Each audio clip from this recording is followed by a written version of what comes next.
প্রতিদিন নতুন নতুন ভালোবাসার গল্প পেতে আমাদের চ্যানেলটি সাবস্ক্রাইব করুন এবং পাশে থাকা বেল বাটনটি প্রেস করে অল অপশন বাটনটি ক্লিক করুন। কখনো ভাবিনি নিজের ভাবিকেই বিয়ে করতে হবে, কিন্তু পরিস্থিতির শিকার হয়ে বিয়ে করতে হয়েছে। এখন আমি ছাদে দাঁড়িয়ে আছি, একটু পরেই আমার বাসর। শুধু আমার না, আমার আর ভাবি।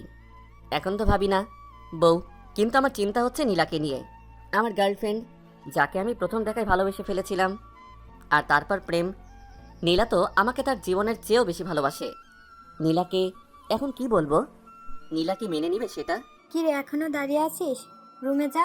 আম্মুর কণ্ঠে পিছনে ফিরে তাকালাম। তুই কি আপসেট? না, এটা তো আমার দায়িত্বের মধ্যে পড়ে। যা রুমে যা। আমি ছাদ থেকে নিচে আসলাম, রুমের দরজার সামনে দাঁড়িয়ে আছি। কি করব ভাবতে পারছি না। সাহস জুগিয়ে দরজা ঠেলে রুমে ঢুকলাম। রুমে ঢুকে দেখলাম ভাবি জানালার পাশে বসে বাইরের দিকে তাকিয়ে আছে। ভাবির দৃষ্টি আকর্ষণ করার জন্য মীরা আমার দিকে তাকালো। তার দৃষ্টি একেবারেই শান্ত। কিভাবে মেয়েটা নিজেকে দমিয়েও রাখতে পারে? রাকিব, তুমি এসেছো? কোথায় ছিলে এতক্ষণ? ছাদে ছিলাম। তুমি জানালায় দাঁড়িয়ে কি করছো? ঘুমাওনি?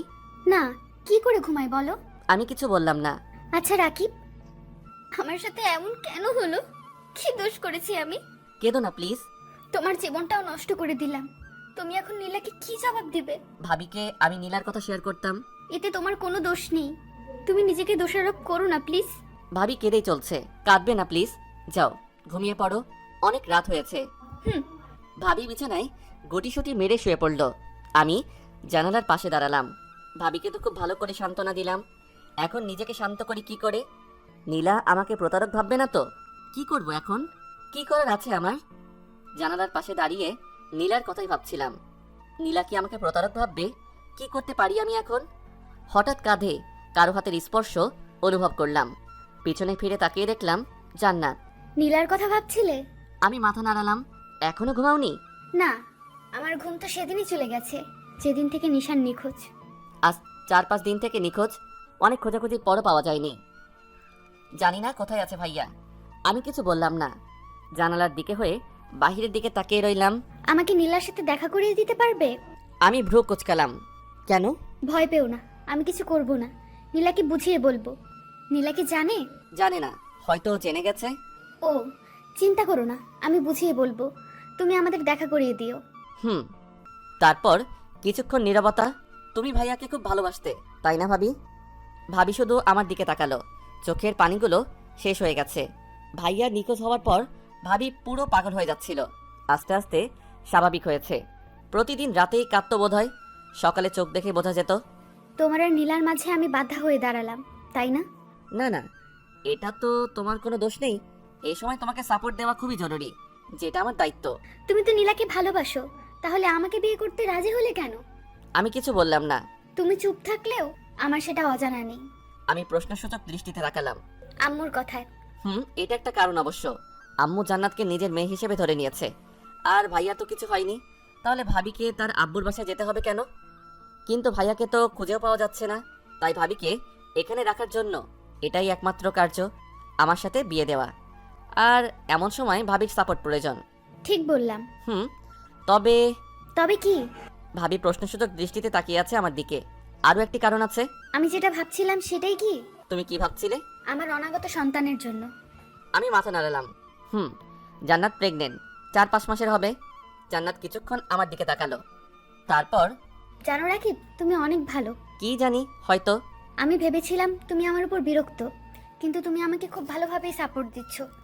আমি ভাবলাম তুমি শুধু আম্মুর কথা রাখার জন্য বিয়েটা করেছো, কিন্তু সত্যিই তুমি খুব ভালো। আচ্ছা, তোমার এখন রেস্টের প্রয়োজন ভাবি। ঘুমিয়ে পড়ো, যাও। বোকা, সবার সামনে ভাবে ভাবে করবে নাকি? আম্মু এতে কষ্ট পাবে। তাহলে? ভাবি কিছুক্ষণ ভাবলো। নাম ধরে ডাকতে পারো। নাম ধরে? সমস্যা নেই তো? না, কিন্তু। আচ্ছা, যাই ডাকো, সবার সামনে ভাবি ডেকো না শুধু। ওকে, যাও শুয়ে পড়ো। Good night. Good night. আমি গিয়ে সোফায় শুয়ে পড়লাম, কিন্তু জান্নাত জানালার পাশে দাঁড়িয়ে রইলো। কি হলো, ঘুমাবে না? ঘুম আসবে না। কেন? প্রতি রাতে তো নিশান আমার মাথায় হাত বুলিয়ে ঘুম পাড়িয়ে দিত। এখন তো নিশান নেই, তাই ঘুমও নেই। কিন্তু তোমার তো ঘুমানো প্রয়োজন। কিন্তু আমার তো ঘুম আসবে না। এক কাজ করতে পারি। কি? আমি মাথায় হাত বুলিয়ে দেই, ঘুমিয়ে পড়ো। জান্নাত আশ্চর্য হয়ে তাকালো আমার দিকে। ইতস্তত বোধ করছে। নিজেকে অপরাধী মনে করছে। কি হলো? না না, লাগবে না, আমি ঘুমাতে পারবো। কিভাবে? চেষ্টা করলে এমনিতেই ঘুম আসবে। আমি সোফা থেকে উঠে জান্নাতের কাছে গেলাম। আমি জানি তোমার ঘুম আসবে না, চলো। আমি মাথায় হাত বুলিয়ে দিচ্ছি। আমি জান্নাতের হাত ধরে টেনে বিছানার দিকে যেতে লাগলাম। জান্নাত অবাক হয়ে তাকিয়ে আছে আমার দিকে, কিছু বলতে পারছে না। আমি জান্নাতকে শুইয়ে দিয়ে মাথায় হাত বুলাতে লাগলাম। জান্নাত লজ্জায় চোখ বুজে নিল। জান্নাতের কেমন কেমন লাগছে। এতদিন নিশানের সাথে সংসার করলো, আর এখন তার আপন ছোট ভাইয়ের সাথে। ছি, নিজেকে অপরাধী মনে হচ্ছে জান্নাতের। জান্নাত ঘুমিয়ে গেলে আমি উঠে সোফায় গিয়ে শুয়ে পড়ি। কখন ঘুমালাম মনেই নেই। যখন ঘুম ভাঙলো, চোখ খুলে দেখলাম সকাল হয়ে গেছে। হাত পা উপরে তুলে বড় করে হাই তুললাম। বিছানার দিকে তাকিয়ে দেখলাম জান্নাত এখনো ঘুমিয়ে আছে। ঘুমন্ত অবস্থায় পরীর মতো লাগছে। কিছুক্ষণ তাকিয়ে থাকলাম। মোবাইলটা হাতে নিয়ে অন করলাম। নীলার 10টা মেসেজ দেখে আমার চোখ চড়ক গাছ। মেসেজ ওপেন করলাম। কংগ্রেস মিস্টার কাব্য, আপনার বিবাহিত জীবন সুখী হোক। তুমি কি জানতে না যে আমি তোমাকে কতটুকু ভালোবাসতাম? কেন এমন করলে আমার সাথে? কি দোষ করেছিলাম আমি? আমার অপরাধটা কি ছিল? You are a cheater Kabya, you are a liar. সেদিন কি বলেছিলে মনে আছে? জীবন চলে গেলেও আমাকে তোমার কাছ থেকে কেউ আলাদা করতে পারবে না। এই তার নমুনা। লাস্ট একটা জিনিসই চাই, তুমি সুখে থাকো। মেসেজগুলো পড়ে আর বুঝতে বাকি রইল না যে নীলা আমার বিয়ের ব্যাপারটা জেনে গেছে। শিট, এখন কি করে বোঝাবো নীলাকে যে আমি নিজ থেকে এই বিয়ে করতে চাইনি? কি করে বোঝাবো? উফ, কি করি এখন? সত্যি নীলা আমাকে অনেকটাই ভালোবাসে, তাই হয়তো ব্যাপারটা সহ্য করতে পারিনি। তাড়াতাড়ি করে নীলার ফোনে কল করলাম। না, বন্ধ দেখাচ্ছে। নীলা তাহলে সত্যি আমাকে প্রতারক ভেবে নিল। আমি আর কি করতাম? কিন্তু নীলা যাই করুক, নীলাকে ছাড়া তো আমি থাকতে পারবো না। আম্মুকে নীলার কথাটা বলা হয়নি, বলার সময় পাইনি। হঠাৎ করেই বিয়েটা হয়ে গেল। রাকিব, কোনো সমস্যা? নীলাতেই মগ্ন ছিলাম। হঠাৎ কারো কণ্ঠ শুনে চোখ তুলে তাকালাম। জান্নাত দাঁড়িয়ে আছে। উঠে পড়েছো? বললে না তো। না, তেমন কিছু না। আমি জানি সমস্যাটা। আমি অসহায় দৃষ্টিতে তাকালাম জান্নাতের দিকে। মেয়েটার আশ্চর্য এক ক্ষমতা আছে, মনে কথা বুঝে নিতে পারে। নীলা বিয়ের ব্যাপারে জেনে গেছে, তাই না? আমি মাথা নাড়ালাম। ভয় পেও না, তুমি শুধু আমার আর নীলার যোগাযোগ করিয়ে দিও, বাকিটা আমি দেখে নিব। হুম আচ্ছা, মনে থাকে যেন। বলে জান্নাত ওয়াশরুমে ঢুকলো।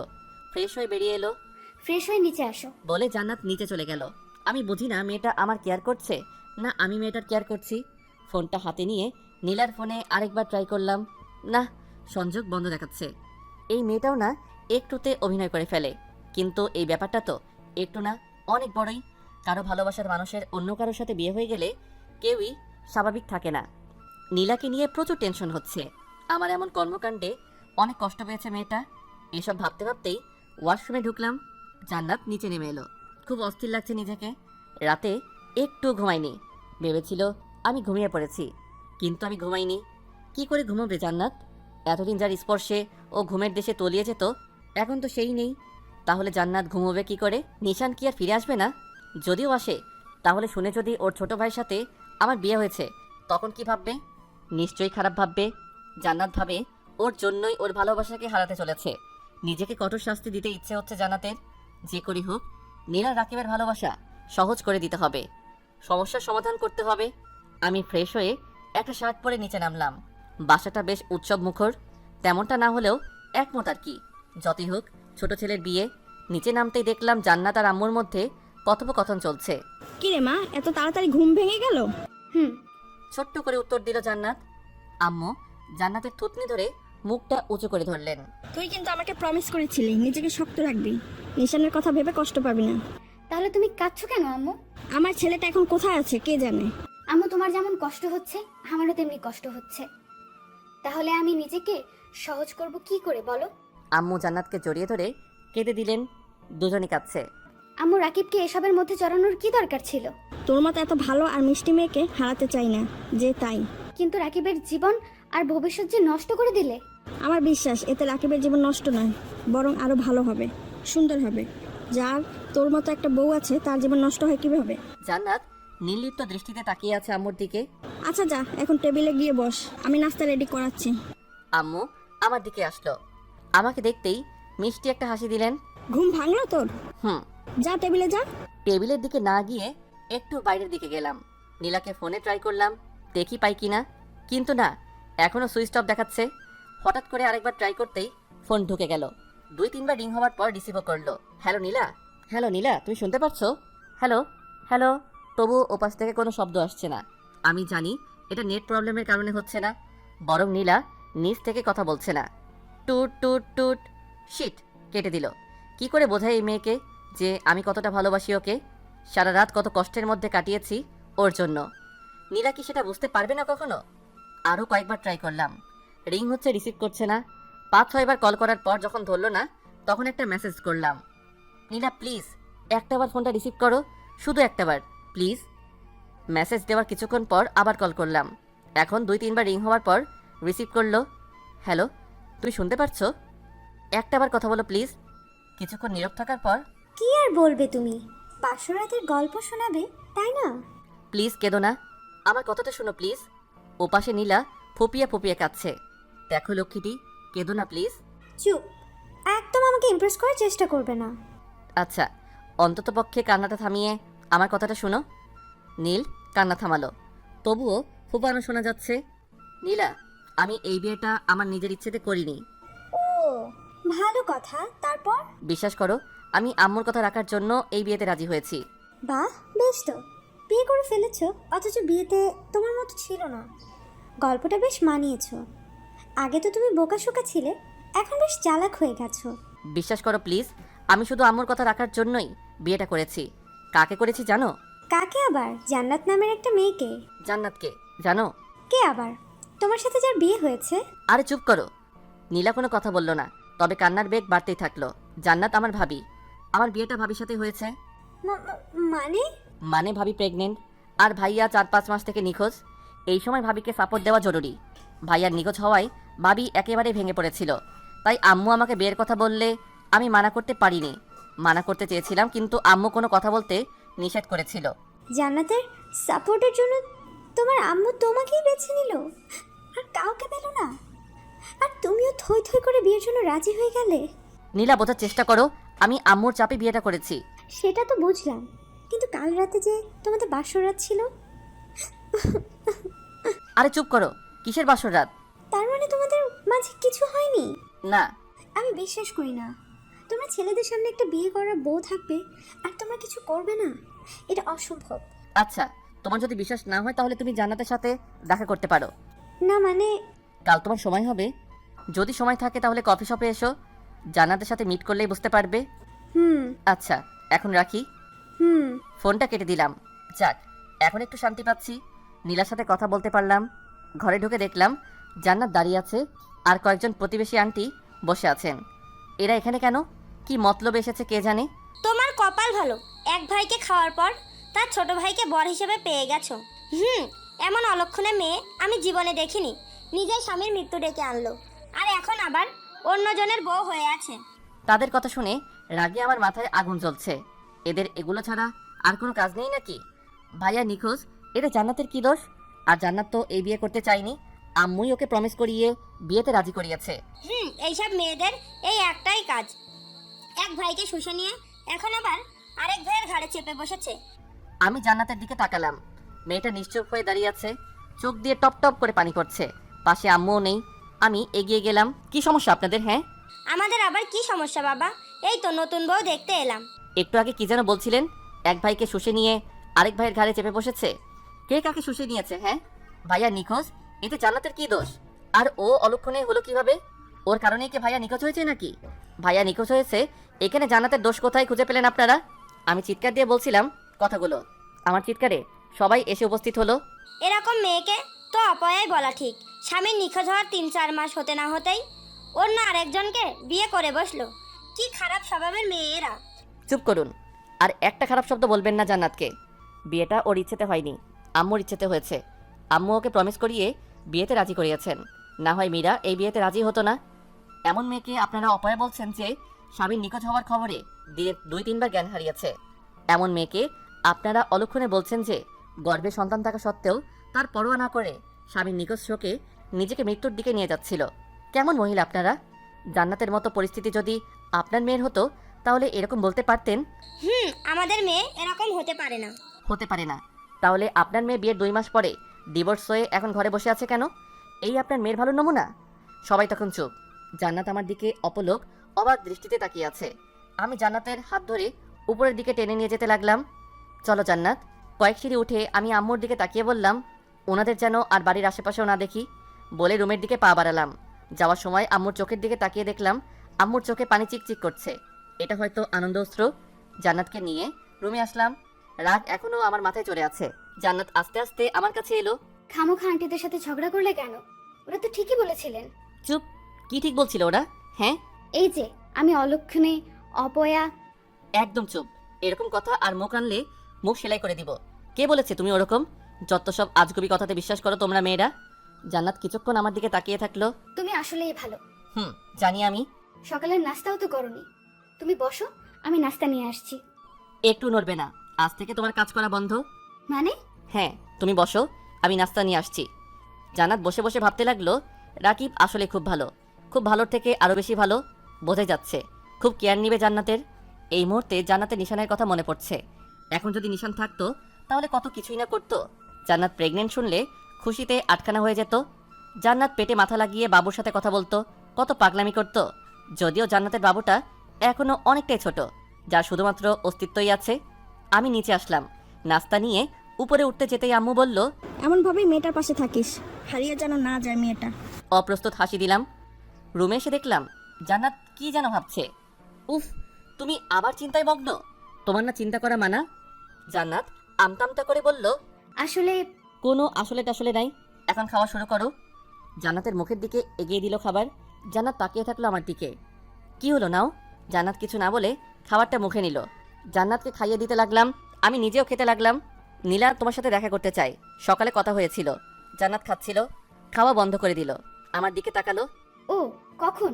কাল বিকেলে। ও নীলার কথাটা শুনে জান্নাতের বুকটা কেমন ফাঁকা ফাঁকা মনে হলো। জান্নাত ভাবলো রাকিবকে হারিয়ে যাবে ওর কাছ থেকে। পরক্ষণেই আবার ধিক্কার দেয় নিজেকে। কি ভাবছি এসব আমি? রাকিবের প্রতি দুর্বল হয়ে যাচ্ছি না তো? না না, এটা কি করে হয়? নিশান ছাড়া কাউকে ভালোবাসতে পারবো না আমি। একমাত্র নিশানই আমার ভালোবাসার জগৎ, আর কেউ না। রাকিবও না। হয়েছে, আর খাবো না। খাবে না মানে? এগুলো কে খাবে? তুমি খাবে। না না, আমি একা খাবো না, আমার সাথে তোমাকেও খেতে হবে। আমি আর খাবো না, প্লিজ। ওকে, তাহলে খাবার রেখে আসি। রেখে আসবে কেন? তুমি খাবে না? না, তুমি যখন খাচ্ছ না তাহলে আমিও খাবো না। বললাম তো আমার পেট ভরে গেছে। রাগ করো না, তুমি খেয়ে নাও। খেতে পারি, একটা শর্ত। শর্ত? কি শর্ত? যদি তুমি খাইয়ে দাও। জান্নাত চমকে উঠল। এরা দুই ভাইয়ের মাঝে এত মিল, প্রতিটা কাজেই একে অপরের প্রতিরূপ। নিশানও এই কাজটা করত। ওকে প্রায়ই খাইয়ে দিতে হতো। আমি নিশানকে যতই ভুলতে চাই ততই নিশান আমার কাছে চলে আসছে। আমি তো নিশানকে ভুলতে চাইনি, নিশানের স্মৃতি নিয়ে বেঁচে থাকতে চাই। কিন্তু আম্মু তো আমাকে প্রমিস করিয়েছে যেন আমি নিশানকে ভুলে যাই, রাকিবকে আপন করে নেই। কিন্তু কি করে করব এটা? আমি নিশানকেই ভালোবাসি, আর রাকিব তো নীলাকে ভালোবাসে। আমি জানি নিশান ফিরে আসবে খুব তাড়াতাড়ি। আচ্ছা লাগবে না, আমি যাচ্ছি। আমি উঠে চলে আসছিলাম, এমন সময় জান্নাত আমার হাত ধরে নিল। না না, বসো, আমি দিচ্ছি খাইয়ে। আমি জান্নাতের দিকে তাকালাম। জান্নাতও আমার দিকে তাকিয়ে আছে, হাত ধরে আছে বলে লজ্জা পেল। হাত ছেড়ে দিয়ে নিচের দিকে তাকিয়ে নাস্তাগুলো ওর কাছে নিল। না লাগবে না, তুমি শুয়ে বিশ্রাম করো। তোমার যখন ভালো লাগছে না তখন খাইয়ে দেওয়ার প্রয়োজন নেই। আমি কি বললাম নাকি যে আমার ভালো লাগছে না? না বলনি, তবে আমি বুঝতে পেরেছি যে তোমার ভালো লাগছে না। জান্নাত কিছুক্ষণ নীরব থাকার পর বলল, কথা না বলে বসো, আমি খাইয়ে দিচ্ছি। আমি আর কথা বাড়ালাম না, বসে পড়লাম। জান্নাত খাবার আমার মুখের সামনে তুলে ধরলো। আমি ঘপ করে মুখে ঢুকিয়ে নিলাম। জান্নাত ফিক করে হেসে দিল। জান্নাতের দিকে তাকিয়ে আমিও হেসে দিলাম। একটা কথা বলি? বলো। তোমার ওই ব্যাকাদারটা তো আগে কখনো দেখিনি, হাসলে খুব সুন্দর লাগে তোমাকে। জান্নাত চোখ তুলে তাকালো আমার দিকে। জান্নাত ভেবে পায় না এদের মধ্যে এত মিল কি করে হতে পারে। এদের ভাবনা একে অপরের ভাবনার সাথে পুরোপুরি মিলে যায় কি করে। নিশান প্রতিবারই আমাকে আমার হাসিটার কথা বলতো, আর ওই ডাক্তার কথাও। আর এখন রাকিবও বলছে। রাকিব আমাকে নিশানের কথা ভুলাতে চাইছে, অথচ বারবার শুধু মনে করিয়েই দিচ্ছে। তবে রাকিব তুমি খুব ভালো। জান্নাত অপলক দৃষ্টিতে তাকায় আমার দিকে। জান্নাতে সে কখন থেকে কি যেন ভেবে যাচ্ছে। এই মেয়েটা শুধু চিন্তাতেই মগ্ন থাকে। ধুর, তোমাকে না বললাম চিন্তা না করতে, তবু সবসময় ভাবুক হয়ে থাকো তুমি। সরি। হয়েছে, বলা লাগবে না। তুমি যাও শুয়ে পড়ো, আমি নিচে এগুলো রেখে আসছি। জান্নাত মাথা নাড়িয়ে বলল। হুম। আমি রুম থেকে বেরিয়ে নিচে গেলাম, থালা প্লেট রেখে আসলাম রান্নাঘরে। রান্নাঘর থেকে বেরিয়ে দেখলাম আম্মু নিচে আসছে। রাকিব, বলো আম্মু। জান্নাত কোথায়? রুমে শুয়ে আছে, বিশ্রাম নিতে হবে না তাই। বেশ, মেয়েটার খেয়াল রাখিস বাবা, হারিয়ে গেলে কিন্তু পস্তাতে হবে। হাসি দিয়ে বললাম, চিন্তা করো না আম্মু, আমি আছি তো। আম্মু একটা অর্থপূর্ণ হাসি দিল। জান্নাত বালিশে হেলান দিয়ে শুয়ে আছে, জানালার দিকে তাকিয়ে বাহির দেখছে। রাকিব বোঝে নাই কি করে যে আমি ভাবছি। কি এক আশ্চর্য ক্ষমতা ছেলেটির। না, রাকিবের সামনে আর ভাবা যাবে না, পরে আবার রাকিব রাগ করবে। জান্নাতের এখন নিশানের কথা খুব মনে পড়ছে, কাঁদতেও পারছে না ভয়ে। রাকিব যদি রাগ করে, আবার আম্মুকেও প্রমিস করেছে, কিন্তু ভিতরে ভিতরে পড়ে যাচ্ছে জান্নাত। জান্নাত তার এক হাত পেটের উপর রাখলো, বাবুকে ছুঁয়ে দিচ্ছে। নিশান থাকলে হয়তো এইভাবেই ছুঁয়ে দিত। কোথায় গেল নিশানটা? এতটাই নিষ্ঠুর হয়ে গেল। ও জানে না যে ওকে ছাড়া ওর জান পাখিটা থাকতে পারে না। টপ করে চোখ থেকে 2 ফোঁটা পানি পড়ল। আম্মুর সাথে কথা বলে আমি রুমে এলাম, দেখলাম জান্নাত শুয়ে আছে পেটে হাত দিয়ে। বাবুটা কি আস্তে আস্তে বড় হয়ে যাচ্ছে? আমার কণ্ঠ শুনে জান্নাত চমকে উঠল, হাত সরিয়ে নিল। লজ্জা পেয়েছে বেশ। আমি গিয়ে বিছানায় বসলাম। বললে না তো? না, এমনি এমনি কি? এমনি হাত রেখেছিলাম আর কি। আচ্ছা, আমি একটু বাইরে যাচ্ছি, ফিরতে একটু লেট হবে, তুমি বিশ্রাম করো। উঠবে না কিন্তু। জান্নাত মাথা নাড়ালো। আমি রুম থেকে বেরিয়ে আম্মুর রুমে গেলাম। আম্মু, আমি বেরোচ্ছি। কোথায় যাচ্ছিস? একটু দরকার আছে, একটু লেট হবে। আচ্ছা, যত তাড়াতাড়ি পারিস বাড়ি ফিরিস। আমি বেরিয়ে পড়লাম। জান্নাতের খুব ইচ্ছে হচ্ছিল রাকিবকে জিজ্ঞেস করতে কোথায় যাচ্ছে ও, ওকে যেন নিয়ে যায়। জান্নাত বেশ খানিক মাস ধরে কোথাও যায়নি তাই, কিন্তু বলতে পারিনি। আমি বেরিয়ে পড়লাম, নীলার ফোনে কল করলাম। কয়েকবার রিং হওয়ার পর রিসিভ করলো। হ্যালো, কোথায় তুমি? কেন? কোথায় আবার? বাসায় থাকি, বাসায় আছি। আরে এত কড়া জবাব দিচ্ছ কেন? একটু দেখা করতে পারবে? না, আমার এত সময় নেই। সত্যি নেই? আমার আর সময়? আমার সময় সব সময় থাকে। বোধহয় তোমার সময় নেই। নতুন বর, হয়তো কাজে ব্যস্ত আছো। আরে এরকম ভাবে কথা বলছো কেন? একটাবার দেখা করো প্লিজ। কোথায়? পার্কে আসতে পারবে? পার্কে কেন? আমরা কি প্রেম করতে যাচ্ছি নাকি? প্লিজ সহজ করে কথা বলো। আচ্ছা, তুমি বলো কোথায় আসবো। তুমি যেখানে বলেছো সেখানেই থাক। ওকে, আসো। কোনো কথা না বলে ফোনটা কেটে দিল। এই মেয়ের এত তেজ আসে কোথা থেকে রে বাবা? আমি পার্কে গিয়ে উপস্থিত হলাম। কিছুক্ষণ অপেক্ষা করার পর নীলা আসলো। কি করছো? ভালো আছো? তোমার মতো অতটা ভালো নেই। মেজাজ খারাপ করো না প্লিজ। এখন তো মেজাজ খারাপ হবেই। তোমার তো বউ আছে, তাহলে আমাকে দিয়ে কি করবে এখন? আমি তো ফেল না। নীলা, তুমি বোঝো না কেন? আমি সত্যি এই বিয়েতে রাজি ছিলাম না। আমি তোমাকে ভালোবাসতাম, আর এখনো বাসি। হ্যাঁ, ভালোবাসো আমাকে? কেন, কোনো সন্দেহ? যদি বলি তুমি এখনই আমাকে বিয়ে করো, পারবে বিয়ে করতে? আমি অবাক হয়ে তাকালাম নীলার দিকে। মেয়েটার মাথায় কি গন্ডগোল পাকছে কে জানে। কি বলছো তুমি এখন? জানতাম পারবে না। যখন তুমি জান্নাতকে ডিভোর্স দিয়ে দেখাবে আর আমাকে বিয়ে করবে, তখনই আমি বিশ্বাস করব তুমি আমাকে ভালোবাসো। তার আগে না। নীলা চলে গেল। আমি অবাক হয়ে তাকিয়ে আছি নীলার যাওয়ার দিকে। দ্বিধায় পড়ে গেলাম, কি করতে পারি এখন। আমি তো রিয়েলি নীলাকে ভালোবাসি, কিন্তু নীলা আমাকে যে পরিস্থিতিতে ফেললো, এখন কি করতে পারি? নীলাকে ভালোবেসেছি সেহেতু বিয়েও করতে হবে।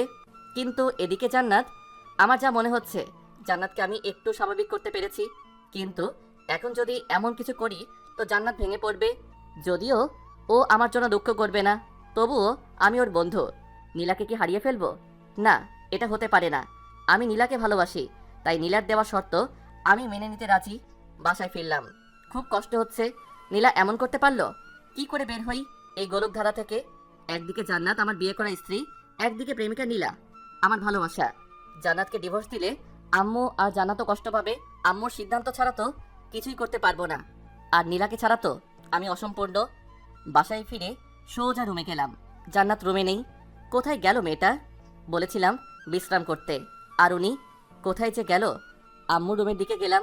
কিরে, এসে গেছিস? জান্নাত কোথায়? কোথায় আবার? রুমেই আছে, দেখ গিয়ে। পেলাম না তো। ভালো করে খুঁজে দেখ, রুমেই কোথাও আছে মনে হয়। রুমে এসে চারিদিক খুঁজে দেখলাম, কোথাও নেই। বারান্দায় কারো উপস্থিতি টের পাচ্ছি, মনে হয় বারান্দায় আছে। বারান্দায় গিয়ে দেখলাম জান্নাত বারান্দার গ্রিলে হাত রেখে দাঁড়িয়ে আছে, বাহির দেখছে বোধহয়। বলেই গেলাম শুয়ে বিশ্রাম নিতে, আর উনি বারান্দায় দাঁড়িয়ে বাহিরের দৃশ্য অবলোকন করছেন। জান্নাত বারান্দায় দাঁড়িয়ে বাহিরের দিকে তাকিয়ে আছে। অনেকদিন হলো বাহিরটা দেখেনি। আব্বু আম্মু তো বাসায় নিতে চাইছিল, কিন্তু যায়নি। রাকিব আর আমার বিয়ের দিন আম্মু ভিজে ভিজে চোখে তাকাচ্ছিল, তারপর আর আসেনি। বোধহয় মেয়ের এই কষ্ট দেখতে পারবে না বলে আসছে না। রাকিবটা সে কখন গেল, এখনো এলো না। ও পাশে থাকলে ভালোই লাগে, একাকিত্ব গুছিয়ে উঠতে পারি। কত সুন্দর সুন্দর কথা বলে, আমার কত কেয়ার নেয়। রাকিব কি নীলারও এমন কেয়ার নেয়? আমি অনেকক্ষণ ধরে দাঁড়িয়ে আছি, জান্নাত এখনো টেরি পাইনি। কি এত ভাবে মেয়েটা? নেই। আমার কথা শুনে জান্নাত চমকে পিছনে ফিরে তাকালো, অবাক দৃষ্টিতে তাকিয়ে আছে আমার দিকে। জান্নাত খুব বড়সড় শখ খেলো। রাকিব বুঝলো কি করে আমি মনে মনে কি ভাবছি। হ্যাঁ নেই, তুমি এই জগতে নেই, তুমি এখন ভাবনার জগতে। কি এত ভাবো? আমি কতক্ষণ ধরে দাঁড়িয়ে আছি, তোমার সেদিকে খেয়ালই নেই। জান্নাত আমার কথা শুনে বিষয় যেন কাটিয়ে উঠল। ও তোমাকে না বলেছিলাম বিশ্রাম নিতে? তাহলে এখানে কি? প্রকৃতি প্রেমী হওয়ার ইচ্ছা আছে নাকি? না, শুয়ে থাকতে ভালো লাগছিল না, তাই এখানে দাঁড়িয়ে বাহির দেখছিলাম। ও, তুমি তো অনেকদিন হলো ঘুরতে যাও না। জান্নাত মাথা নাড়ালো। তাহলে আজ যাবে কোথায়? ঘুরতে? জান্নাত আমার দিকে তাকিয়ে রইল। কি হলো? যাবে মানে যাবে, মানা করার চান্স নেই। কিন্তু কোনো কিন্তু না, সন্ধ্যায় আমরা ঘুরতে যাচ্ছি, এটাই ফাইনাল। ওকে? না মানে বললাম তো, আর কোনো কথা নেই, আমার ডিসিশনই ফাইনাল। জান্নাত মাথা নিচু করে দাঁড়িয়ে রইল। দুপুর হয়ে গেছে, লাঞ্চ সেরে নিতে হবে।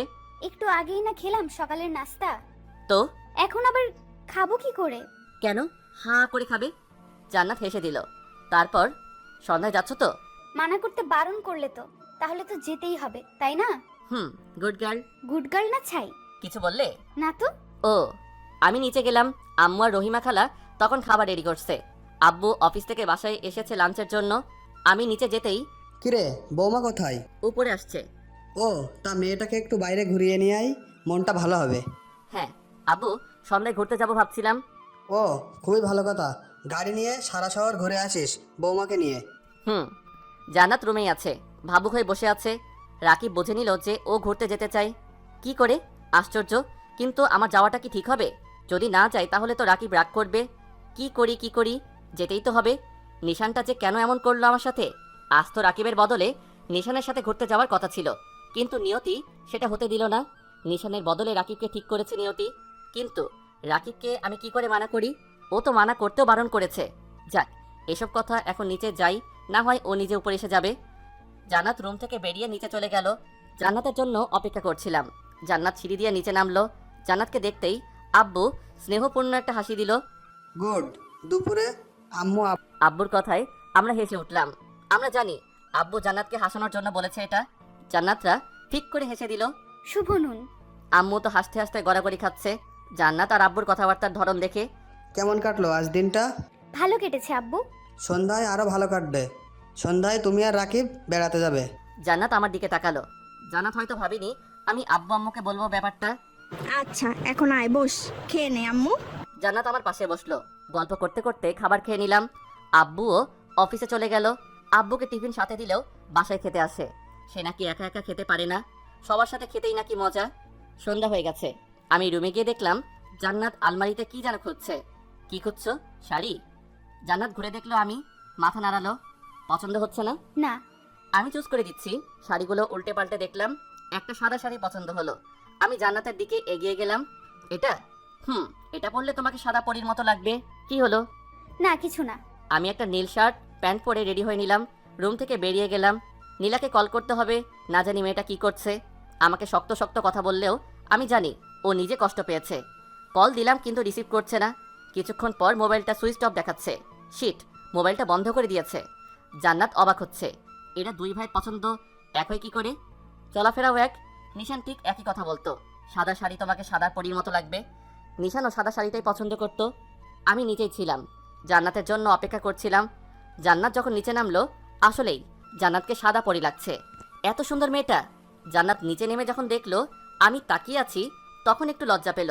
কি হলো, এভাবে তাকিয়ে আছো কেন? না, এমনি। আম্মু যাচ্ছি। যা, যতক্ষণ মন চায় ঘুরে ফিরিস। জান্নাত একটা হাসি দিল। গাড়ি উঠলাম দুইজন। গাড়ি আমি ড্রাইভ করছি। জান্নাত বাইরের দিকে তাকিয়ে আছে, বাইরের দিকটা দেখছে। জান্নাতকে নিয়ে একটা নদীর কিনারায় নিয়ে গেলাম। জায়গাটা তেমন পপুলার না, এমনি জায়গাটা সুন্দর বলে অনেকে এখানে আসে ঘুরতে। খুব সুন্দর পরিবেশ। জান্নাত গাড়ি থেকে নামতেই লাফালাফি শুরু করে দিল, যেন কত বছর পর ঘুরতে আসলো। অনেক ঘোরাঘুরি করলাম, খেলাম, জান্নাতকে খুব খুশি মনে হচ্ছে। এখন যাওয়া যাক, অনেক রাত হয়ে গেছে। চলো। না, আরো কিছুক্ষণ থাকবে। না, চলো। গাড়িতে উঠলাম, গাড়ি স্টার্ট করলাম, অনেক পথ এগিয়ে আসলাম। হঠাৎ জান্নাত চেঁচিয়ে উঠল। জান্নাত সামনের সিটে আমার পাশেই বসেছিল। রাকিব, গাড়ি থামাও রাকিব। কি কি হয়েছে? নিশানকে দেখেছি আমি। গাড়ি থামাও রাকিব। ভাইয়ার কথা শুনে আমি গাড়ি থামালাম, গাড়ি থেকে বেরোলাম। জান্নাত পাগলের মতো আচরণ করছে। কোথায় দেখেছো? কোথায়? ওই তো, এদিকে একটা গাড়ি যাচ্ছিল, ওইটাতে দেখেছি। রাকিব, নিশানকে এনে দাও রাকিব। তুমি এখানেই থাকো, আমি আসছি। আমি দৌড় দিলাম, চারিদিকে খুঁজতে লাগলাম। একটা গাড়ি দেখলাম, গাড়ির পিছনে ছুটলাম, কিন্তু নাগাল পেলাম না। দৌড়ে গাড়ির পাশে এলাম। জান্নাত দাঁড়িয়ে আছে, কাঁদছে। রাকিব, নিশান কোথায় রাকিব? তাড়াতাড়ি গাড়িতে ওঠো, তাড়াতাড়ি। গাড়িতে উঠে তাড়াতাড়ি স্টার্ট করলাম। গাড়িটা যেদিকে গেছে সেদিকটা অনুসরণ করলাম, কিন্তু সেদিকে গিয়ে গাড়িটা খুঁজে পেলাম। পাগলের মতো গাড়ি চালাতে লাগলাম। না, পেলাম না, কোথাও দেখা যাচ্ছে না। তুমি ঠিক দেখেছো তো? ভাবি কাঁদতে কাঁদতে বলল। হ্যাঁ, আমি সত্যিই দেখেছি, একটা গাড়িতে ছিল। উফ, খুব বড় ভুল করে ফেললাম। গাড়ির নাম্বারটাও নোট করা হয়নি। ধ্যাত। জান্নাত কেঁদেই যাচ্ছে। কি করে বোঝাই এখন? জান্নাত, তোমার হয়তো ভুল হয়েছে, বোধহয় ভুল দেখেছো। না না রাকিব, আমি সত্যিই নিশানকে একটা গাড়ি ড্রাইভ করে যেতে দেখেছি। তুমি আমার নিশানকে এনে দাও রাকিব, আমার নিশানকে এনে দাও। আমি আলতো করে মীরার মাথায় দিলাম। প্লিজ, তুমি শান্ত হও। তোমার এখন এভাবে উত্তেজিত হওয়া ঠিক না। জান্নাত তবুও কাঁদছে। জান্নাত, ভাইয়া নিখোঁজ, হয়তো কখনো ফিরবে না, না হয়। কিন্তু তুমি কি চাও না ভাইয়ার স্মৃতি ধরে রেখে জীবনযাপন করতে? জান্নাত, বোঝার চেষ্টা করো, তোমার পেটে এখন ভাইয়ার অভিজাত। প্লিজ, তুমি এখন এরকম করো না। জান্নাত ফুপিয়ে ফুপিয়ে কাঁদছে। রাকিব, আমি কি আমার নিশানকে কখনো ফিরে পাবো না? প্লিজ তুমি ফিরিয়ে এনে দাও আমার নিশানকে। হ্যাঁ, পাবে। কোনো একদিন ভাইয়া ঠিকই ফিরে আসবে। এখন বাড়ি চলো প্লিজ। জান্নাত কেঁদেই চলেছে। আমি জোর করে গাড়িতে উঠালাম, তাড়াতাড়ি গাড়ি ড্রাইভ করে বাসায় ফিরলাম। গাড়ির স্টার্ট বন্ধ করে জান্নাতকে ডাকলাম। জান্নাত, জান্নাত, জান্নাত, এই জান্নাত। কোনো কথাই বলছে না। আমি ভয় পেয়ে গেলাম। পানির বোতল থেকে হাতে পানি নিয়ে জান্নাত ছিটিয়ে দিলাম। আস্তে আস্তে চোখ খুলল। রাকিব, রাকিব নিশান কোথায়? রাকিব নিশান কোথায়? তুমি কান্না থামাও প্লিজ, এমন করে কেঁদো না। আমরা বাসায় ফিরে এসেছি, চলো বাসায় চলো। না না, আমার নিশানকেই চাই, আমার নিশানকে এনে দাও। তুমি জানো না আমি নিশানকে ছাড়া বাঁচবো না। জোরে জোরে কান্না আরম্ভ করলো। জান্নাতকে জোর করে ধরে আমি গাড়ি থেকে নামালাম। বারবার কান্নায় ভেঙে পড়ছে। ওর মাথা আমার বুকে আছড়ে পড়ছে। মেয়েটাকে কি করে বোঝাই? এই সময় এত চাপ সৃষ্টি ভালো না। জান্নাতকে নিয়ে দরজার কাছে গিয়ে কলিং বেল টিপলাম। আম্মু দরজা খুলল।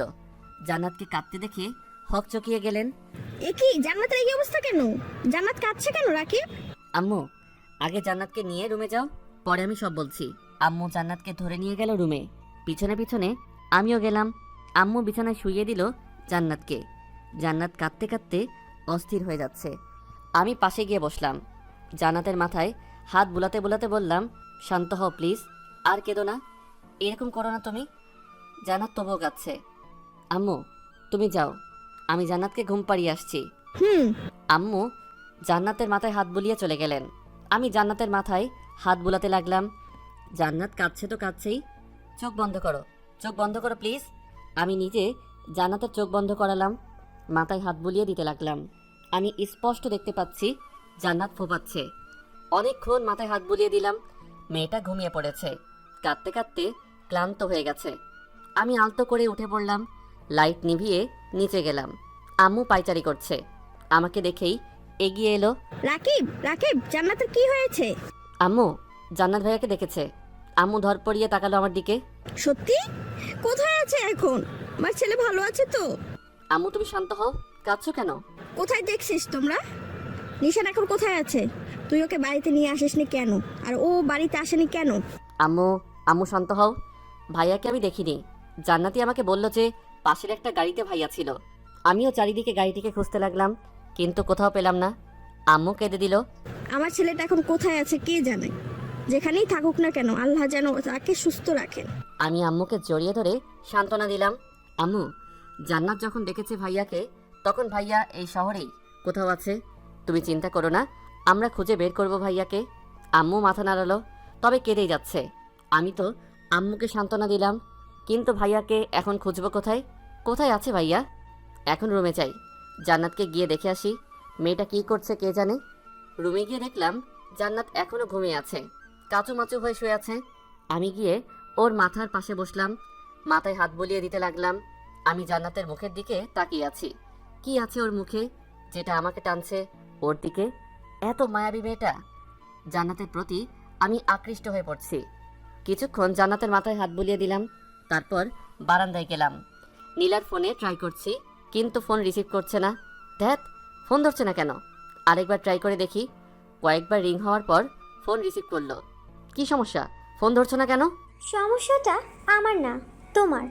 তুমি যদি সত্যি আমাকে ভালোবেসে থাকো তাহলে আমার শর্ত পূরণ করবে, আর যেদিন তুমি আমার শর্ত পূরণ করতে রাজি হবা সেদিনই ফোন দিবে, তার আগে নয়। টুট টুট টুট। কি হলো? কেটে দিল? নীলা এমন কড়া কড়া কথা আমাকে শোনাতে পারলো? ওর শর্ত পূরণ করতে না পারলে ওকে কল দিব না, কিন্তু নীলার সাথে কথা না বলে আমি থাকবো কি করে? বুঝতে পারছি না কিছু। কেন এমনটা ঘটলো সবার সাথে? রুমে এলাম, জান্নাত এখনো ঘুমাচ্ছে। বাইরে খেয়ে এসেছি, তাই আর না খেয়ে শুয়ে পড়লাম। এরপর সপ্তাহ দিন কেটে গেল। জান্নাত এখন একটু স্বাভাবিক। খুব কষ্ট করে মেয়েটিকে স্বাভাবিক অবস্থায় ফিরিয়ে এনেছি। প্রথম কয়েকদিন তো খাওয়া দাওয়া ছেড়ে দিয়েছিল, কাঁদতেই থাকতো সারাদিন। তারপর এই কয়েকদিন জান্নাতকে নিয়ে অনেক জায়গায় ঘোরাঘুরি করলাম। প্রায় প্রতিদিনই জান্নাতকে নিয়ে ঘুরতে যেতাম। রাতে মাথায় হাত বুলিয়ে ঘুম পাড়িয়ে দিতাম, গল্প করতাম। বাবুর উপর চাপ পড়বে বলে জান্নাত এখন তেমন ভাবে না, আর কাঁদেও না, তবে উদাস হয়ে থাকে। আর এদিকে নীলার সাথে একবারও কথা হয়নি সেই দিনের পর থেকে। নীলা সিম বন্ধ করে রেখেছে। রাত হয়ে গেছে। জান্নাত বারান্দায় ইজি চেয়ারে বসে আছে। আমাকে যে করেই হোক নীলার দেওয়া শর্ত পূরণ করতে হবে। যে করেই হোক জান্নাতকে বলতে হবে। আমি বারান্দায় যাচ্ছি, আবার আসছি। অস্বস্তি লাগছে, কি করে বলবো জান্নাতকে? জান্নাত হয়তো আমার উপস্থিতি টের পেল, পিছনে না তাকিয়েই বলল, রাকিব, হ্যাঁ হ্যাঁ। কিছু বলবে? ঘুরে আমার দিকে তাকালো। আমি মাথা নাড়ালাম। বলো। তুমি যদি কষ্ট পাও? নিচের দিকে তাকিয়ে বললাম, জান্নাত। কি হাসলো? কষ্ট পাবো কেন? আর আমি জানি তুমি আমাকে এমন কোনো কথা বলবে না যাতে আমি কষ্ট পাই। আমি চোখ তুলে জান্নাতের দিকে তাকালাম। এ কি, তোমার চোখ লাল কেন? জান্নাত চেয়ার থেকে উঠে পড়ল, আমার পাশে এসে আমার হাত ধরলো। বলো কি হয়েছে তোমার? একমাত্র তুমিই ছিলে আর আছো যে আমাকে আমার পরিস্থিতির সাথে মোকাবেলা করতে সাহায্য করেছো আর করছো। এখন বলো, আমি তোমার জন্য কি করতে পারি? আমি কোনো কথা না বলে নিচের দিকে তাকিয়ে রইলাম। জান্নাত এসে আমার দু গালে হাত দিয়ে মাথা উপরে তুললো, আমার চোখের দিকে তাকালো। বলো। নীলা বলেছে। কি হলো, থেমে গেলে কেন? কি বলেছে বলো? তোমাকে ডিভোর্স দিয়ে যেন ওকে বিয়ে করে নেই। জান্নাতের মুখ মলিন হয়ে গেল, আমার গাল থেকে হাত লাগিয়ে নিল। আমি জানি তুমি কষ্ট পাবে, তুমি নিজেকে দোষারোপ করবে, তুমি হয়তো ভাববে তুমি খারাপ, তাই আমি তোমাকে ছেড়ে চলে যাচ্ছি। কিন্তু তুমি খুব ভালো জান্নাত। নীলার এই শর্ত পূরণ না করলে ও আমার সাথে আর সম্পর্ক রাখবে না। তাই জান্নাত মলিন একটা হাসি দিল। না, আমি কষ্ট পাইনি। আচ্ছা, তুমি ডিভোর্স পেপার রেডি করো। সত্যি আমি তোমাকে কষ্ট দিতে চাই না। জান্নাত হাসলো। আমি কষ্ট পাইনি। তোমরা দুজন এক হতে পারলেই আমি খুশি, তোমাদের সমস্যা মিটলেই আমি খুশি। আমি জান্নাতকে জড়িয়ে ধরলাম। সত্যি তুমি খুব ভালো। খুব শক্ত করে জড়িয়ে ধরলাম। জান্নাতও হাত দুটো দিয়ে আমাকে জড়িয়ে ধরলো। আমি জড়িয়ে ধরা থেকে ছেড়ে জান্নাতের গাল দুটো ধরে বললাম, you are very good girl. আমি এমনই একটা বন্ধু চাই। হবে তো? আসলো, তবে হাসিটা নিষ্প্রাণ। আমি রুমের দিকে গেলাম। জান্নাতের বুকটা কেমন খালি খালি লাগছে, যেন কিছু একটা হারিয়ে ফেলছে। জান্নাত ভাবে, তবে কি আমি রাকিবকে ভালোবেসে ফেললাম? একে ভালোবাসবো না তো কাকে ভালোবাসবো? এত ভালো আবার কেউ হয় নাকি? তবে নিশানও তো আমার মন থেকে যাচ্ছে না। নিশানকেও তো আমি আমার জীবন থেকে বেশি ভালোবাসি, কিন্তু রাকিব আমার জীবন থেকে সরে যাচ্ছে দেখে আমার এত কষ্ট হচ্ছে কেন? না, কাউকে ছাড়তে পারবো না আমি দুজনকেই ভালোবাসি। জান্নাত কেঁদে চলছে। বিধাতা কেন ওকে এই দ্বিধার মধ্যে ফেললেন? এদিকে নীলা রুমে উপর হয়ে শুয়ে আছে, কাঁদছে। জান্নাতকে কষ্ট দিয়ে নীলা নিজেও কষ্ট পাচ্ছে। রাকিবের সাথে কড়া করে বলা কথাগুলো নীলাকে বেশি কাঁদাচ্ছে। কি করে রাকিব এত কঠিন কঠিন কথা বলতে পারলো? কি করে? নীলার আব্বু মেহতাব হোসেন রুমে ঢুকলেন, বুঝতে পারলেন মেয়েটা কাঁদছে। কি হয়েছে আম্মু? নীলা চোখ মুছে নিল তাড়াতাড়ি, ওর আব্বুর দিকে তাকিয়ে একটা হাসি দিল। কিছু না আব্বু। কি ভাবছিস তুই নিজেকে? খুব বড় হয়ে গেছিস? তুই আমার কাছে এখনো সেই ছোট্ট খুকি আছিস, আর সেই তুই আমার কাছে তোর কাদার বিষয় লুকাচ্ছিস? নীলা কেঁদে দিল। কি হয়েছে আম্মু বল? নীলার কাছে গিয়ে মাথায় হাত বুলাতে বুলাতে বললেন, আব্বু, রাকিব। কি হয়েছে? রাকিব বিয়ে করে নিয়েছে, আর সেদিন আমি রাকিবের সাথে খুব খারাপ ব্যবহার করেছি। কি বলিস? রাকিব বিয়ে করে নিয়েছে? তারপর নীলা তার আব্বুর সব খুলে বলল। ও, ছেলেটা চাপে পড়ে বিয়ে করেছে হয়তো, কিন্তু তোর কাজটা করা ঠিক হয়নি। কোন কাজটা আব্বু? রাকিব আর জান্নাতের বিয়ে কয়দিন হয়েছে? 14 দিন। ওরা এখন স্বামী স্ত্রী। ওদের মাঝে যে মায়া সৃষ্টি হতে চলেছে তা তুমি ডিভোর্সের মাধ্যমেও ত্যাগ করতে পারবে না। আমি কি বলছি তা তুই বুঝতে পারছিস? জান্নাত আর রাকিব এখন স্বামী স্ত্রী, এক ছাদের নিচেই তাদের বাস। যদিও তারা একে অপরকে ভালোবাসে না, শুধু একটু কেয়ার। তবে আম্মু, ভালোবাসা জেনে শুনে আর বলে আসে না। ওরা স্বামী স্ত্রী, তাদের মাঝে মায়া জমতেই পারে। আর মায়া থেকে ভালোবাসা, যেটা তোমার ভালোবাসার চেয়ে শক্ত। তুমি কি বলছো আব্বু? ওরা একে অপরকে ভালোবাসে? না বাসলেও একবার না একবার ভালোবাসবেই। তাই তোমার উচিত ওদের মাঝখানে না থাকা। তুমি কি বলছো আব্বু? আমি রাকিবকে ভুলে যাব? সেটা তোমার ব্যাপার আম্মু। তুমি যদি সত্যিকারে রাকিবকে ভালোবেসে থাকো তাহলে এই পথ থেকে সরে আসো। আমি তোমার রাকিব আর জান্নাতের ভালোর জন্যই বলছি, ভেবে দেখো। মেহতাব হোসেন মেয়ের মাথায় হাত বুলিয়ে চলে গেলেন। নীলার মাথায় আকাশ ভেঙে পড়ল। ওকে রাকিবকে ভুলতে হবে। না না, এটা অসম্ভব। নীলা লাফ মেরে বিছানায় শুয়ে বালিশ আঁকড়ে ধরে কাঁদতে লাগলো। আব্বু এটা কি বলছেন? রাকিবকে আমি ভুলবো কি করে? রাকিবকে তো আমি আমার জীবনের চেয়েও বেশি ভালোবাসি। আব্বু আমাকে রাকিবের থেকে আলাদা করতে চাইছে কেন? নীলা ফুপিয়ে ফুপিয়ে কাঁদতে লাগলো, বালিশ আঁকড়ে ধরে কাঁদতে লাগলো। জান্নাত বিছানায় শুয়ে আছে আর রাকিব সোফায়। এই প্রতিদিনকার ঘটনা। রাকিব এপাশ ওপাশ করছে আর জান্নাত এক দৃষ্টিতে রাকিবের দিকে তাকিয়ে আছে। কি আছে ওর ওই মুখে? ছেলেরা আবার মায়াবী আর সুন্দরী হয় নাকি? কি করে ছাড়ি ওকে, যে আমার দুঃসময়ে পাশে থেকেছে? রাকিব? কি এনিথিং রং? না তাহলে? জান্নাতের দ্বিধা হচ্ছে কথাটা বলতে। কি হলো বলো? না, মানে বিছানায় এসে সব। না, সোফায় শুতে পারবো, অসুবিধা হচ্ছে না তো? তুমি ঘুমিয়ে পড়ো। একটা দিনই তো। জান্নাতের কথা শুনে রাকিবের মুখ মলিন হয়ে গেল। আসলেই তো, কাল ওরা ডিভোর্সের জন্য এজন্য অ্যাপ্লাই করবে। এটাই হয়তো শেষ রাত। প্লিজ। রাকিব জান্নাতের দিকে তাকালো। জান্নাত যেন খুব করে চাইছে রাকিব যেন ওর পাশে শয়। রাকিবও তো চাইছে, কিন্তু ওকে। রাকিব বালিশ নিয়ে বিছানায় রাখলো, জান্নাতের পাশে গিয়ে শুলো। জান্নাত চিত হয়ে শুলো, রাকিবও একই রকম শুলো। মাঝখানে কোনো বালিশ নেই। আমার অস্বস্তি লাগছে জান্নাতের পাশে এরকমভাবে শুতে। মাঝখানে একটা বালিশ রাখি, আমি তো আবার বেশি এপাশ ওপাশ হই। কখন আবার তোমার পেটে ডিসুম করে ঘুষি বসিয়ে দেই। জান্নাত হাসলো। লাগবে না। ও, কিছুক্ষণ নীরবতা। আচ্ছা রাকিব, মানুষ বড় অদ্ভুত তাই না? কখন কাকে ভালোবেসে ফেলে বলা যায় না। আমি জান্নাতের দিকে তাকালাম। জান্নাত নীরব দৃষ্টিতে তাকিয়ে আছে আমার দিকে। আসলেই।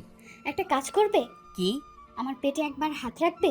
আমি চমকে উঠলাম, অবাক বিষয় নিয়ে জান্নাতের দিকে তাকালাম। জান্নাতের দৃষ্টি বরাবরের মতোই শান্ত। মেয়েটা এমন কেন? আমাকে অবাক করিয়ে দিল, অথচ নিজে একেবারেই শান্ত। কি হলো? না মানে? একবারই তো। তোমার ভালো না লাগলে না থাক, শুধু একটা জিনিস অনুভব করিয়ে দিতে চাই তোমাকে, আর আমিও কি অনুভব করতে চাই। প্লিজ একটা বার হাত রাখো। নিরীহ দৃষ্টিতে তাকালো আমার দিকে। এখানে নেই কোনো লোভ আর পাপ, নিষ্পাপ একটা মেয়ে যেন জান্নাত। আচ্ছা। প্লিজ। জান্নাত সোজা হয়ে শোয়া, চোখ বন্ধ করে নিল। জান্নাত পেটটা আস্তে আস্তে বড় হচ্ছে। এখানে রয়েছে একটা দেহের অস্তিত্ব। আমি কাঁপা কাঁপা হাতটা এগিয়ে নিলাম, হাত প্রচুর কাঁপছে, আমি প্রায় ঘামছি। অবশেষে হাত রাখলাম। জান্নাত জোরে একটা শ্বাস নিল, যেন কিছু অনুভব করছে আমার স্পর্শ, আর আমি অনুভব করছি একটা অস্তিত্ব। আমি দিকে তাকালাম, চোখ বন্ধ করে আছে, আর মুখমণ্ডলে যেন মায়া ছড়িয়ে পড়েছে। একটা নেশা বোধ হচ্ছে, হারিয়ে যাচ্ছি জান্নাতের মায়াবী মুখে। জান্নাত চোখ খুলে আমার দিকে তাকালো। কিছু অনুভব করছো? কি? একটা অস্তিত্ব, যেটা আস্তে আস্তে বেড়ে উঠেছে। খুব ভালো লাগছে। তাহলে আর কিছুক্ষণ রাখো আর অনুভব করো। হাসলাম। জান্নাত হাতটা আমার মাথায় নিয়ে এলো, চুল বিলি কেটে দিতে লাগলো। কাল কটায় যাচ্ছি? একজন লয়ারের কাছে যেতে হবে বিকেলে। পেট থেকে হাত সরিয়ে নিলাম। এখন ঘুমাও, মাথায় হাত বুলিয়ে দিচ্ছি। আচ্ছা। জান্নাতের চুলগুলোতে হাত বুলিয়ে দিতে লাগলাম। বাতাসে চুলগুলো উড়ে এসে আমার মুখে পড়ছে, মিষ্টি একটা ঘ্রাণ। জান্নাত চোখ আস্তে আস্তে চোখ বন্ধ হয়ে গেল। আমিও ঘুমানোর প্রস্তুতি নিলাম, ঘুমিয়ে পড়লাম। ঘুম ভেঙে গেলে চোখ খুলে দেখলাম সকাল হয়ে গেছে। পাশে হাত দিয়ে দেখলাম জান্নাত বিছানায় নেই। গেল কোথায়? আমি উঠে বসলাম। এমন সময় দরজা ঠেলে রুমে ঢুকলো জান্নাত। Good morning. কফি? এগিয়ে এসে কফির মগ টেবিলে রাখলো। আমি ভ্রু কুচকালাম। তুমি রান্নাঘরে গিয়েছিলে? এমনি শুধু গিয়েছিলাম, আম্মু কফি বানিয়ে দিল তোমার জন্য। একা একা নিচে যাওয়ার কি দরকার, যদি কোনো অঘটন ঘটে? আরে কিচ্ছু হবে না, এত ভেবো না তো। উনি জানেন কিছু হবে না। চুপটি করে এখানে বসো। আমিও ওয়াশরুম থেকে আসছি, ওয়াশরুমে গিয়ে ফ্রেশ হয়ে নিলাম, এসে কফি খেয়ে নিলাম। রাকিব, হুম, একটা কথা বলি। বলো। যতটা মন চায়। জান্নাত বলল। ডিভোর্সের পরেও কি আমার যত্ন নেবে? আমি চোখ তুলে জান্নাতের দিকে তাকালাম। শুধু দ্বিধা ফেলে দেয় মেয়েটা। তখন তো তোমার কেয়ার করার জন্য ভাইয়া থাকবে। কোথায় তোমার ভাইয়া? এই রে, ফেসে গেলাম। এখন কি বলি? না মানে তুমি যখন ডেকেছো তখন এখানেই কোথাও আছে, খুব তাড়াতাড়ি বের করে দিবে। আব্বু খোঁজার জন্য লোকজন পটিয়ে দিয়েছে বিভিন্ন জায়গায়। হুম। ভুল কিছু বলে ফেললাম? না, তাহলে উদাস কেন? এমনি। সকালের খাবার জান্নাতকে খাইয়ে দিলাম। আস্তে আস্তে বিকেল গড়িয়ে এলো। জান্নাত রেডি, আমিও রেডি। আম্মুকে বেরোনোর কথা বলে বেরিয়েছি। আমি নিশ্চুপ গাড়ি চালাচ্ছি। জান্নাত তো গাড়ির বাইকের দিকে তাকিয়ে আছে। তবু প্রতিদিনের মতো উৎফুল্ল নয়। আমি মোবাইল নিয়ে নীলাকে ফোন কল করলাম। প্রথমবার রিসিভ করলো না, পরে নিজেই ফোন করলো। হ্যালো নীলা, আমি ডিসিশন নিয়ে নিয়েছি। কি? জান্নাতকে নিয়ে এখন একজন লয়ারের কাছে যাচ্ছি ডিভোর্সের অ্যাপ্লাই করার জন্য। আমি জান্নাতের দিকে তাকালাম। জান্নাত গাড়ির বাইরের দিকেই তাকিয়ে আছে। তো মানে তুমি খুশি না? না, তোমার মতো ছেলেকে আমি ভালো না বাসলেই খুশি হতাম। মানে কি বলছো এসব? কেন, ভুল কিছু বললাম নাকি? তুমি কি ভেবেছো আমি কচি খুকি যে কিছু বুঝি না? তোমার স্বামী স্ত্রী এক ছাদের নিচে থাকো, তোমাদের মাঝে কিচ্ছু হয়নি, এটার কোনো গ্যারান্টি আছে? নীলা, বিলিভ মি, সত্যি আমাদের মাঝে কিছু হয়নি। তুমি জান্নাতকে জিজ্ঞেস করো। ওকে, আর কি জিজ্ঞেস করব? তোমাদের মতো ছেলেদেরকে আমার চেনা আছে। আর আমি তো কখনো তোমাকে ভালোবাসিনি, শুধু টাইম পাস ছিল। কি ভেবেছিলে তুমি বিয়ে করেছো এতে আমি কষ্ট পেয়েছি? আরে এটা তো ইম্পসিবল। আমি শুধু অভিনয় করেছিলাম এতদিন। এখন তো তুমি বিবাহিত, আর আমার আপদ বিদায়। নীলা, তুমি এতটা নিচে নামতে পারলে? আরে রাখ তোর ডায়লগ, নীলা সব পারে। নীলা তুমি। আরে ফোন রাখ। টুট টুট টুট কেটে দিল। আমি কাঁদছি না। নীলা আমার সাথে এরকম প্রতারণা করলো। ঠাস করে গাড়ির দরজা খুলে বাইরে বেরোলাম। নিজের চুল নিজে ছিঁড়তে ইচ্ছে করছে। ফোনটা আছাড় মারলাম। জান্নাত হক চকিয়ে গেল। নীরব পাঠকও মুহূর্তের মধ্যে কি ঘটে গেল বুঝতে পারছে না। বাইরে বেরোলো, আমার কাছে এসে আমার গাল দুটো ধরে ওর চোখের দিকে করলো। কি হয়েছে রাকিব? হঠাৎ কি হলো তোমার? আমি ফুপিয়ে ফুপিয়ে কাঁদতে লাগলাম। তুমি কাঁদছো কেন রাকিব? কি হয়েছে তোমার? জান্নাত ভাঙা ভাঙা গলায় বলল। জান্নাত তো কেঁদে দিয়েছে। জান্নাত, নীলা। কি হয়েছে নীলার? নীলা আমাকে ধোকা দিয়েছে, আমার সাথে প্রতারণা করেছে। আমি কান্না ভেঙে পড়লাম। জান্নাতকে জড়িয়ে ধরলাম। জান্নাত আমাকে শক্ত করে আঁকড়ে ধরলো। তুমি কেঁদো না প্লিজ, কেঁদো না। কেঁদেই চলছি, নিজেকে মানিয়ে নিতে পারছি না। জান্নাত আমাকে সান্ত্বনা দিচ্ছে বারবার। জান্নাত গাড়ির ড্রাইভারকে ফোন করে আসতে বলল। ড্রাইভার এসে পড়লে জান্নাত আমাকে গাড়িতে তুলে নিল, ওর কাঁধে মাথা চেপে ধরলো। কেঁদো না প্লিজ, শান্ত হও। বাড়ি ফিরলাম। ড্রাইভার ভাই আমাকে ধরে রুমে নিয়ে গেল। আমার ভেঙে পড়া দেখে আম্মু পাগল প্রায়। জান্নাত এসে আমাকে বারবার জড়িয়ে ধরে সান্ত্বনা দিতে লাগলো। আম্মু এসে বারবার জিজ্ঞেস করতে লাগলো কি হয়েছে। জান্নাত আম্মুকে সব বলল। আম্মু বাকরুদ্ধ হয়ে গেল। খুব বড় খারাপ কাজ করে ফেলেছেন ওনার সাথে। সন্ধে হয়ে গেছে। আমি মেনে নিতে পারছি না যে নীলা আমার সাথে এরকম করতে পারলো। আমি খুব কষ্ট হচ্ছে।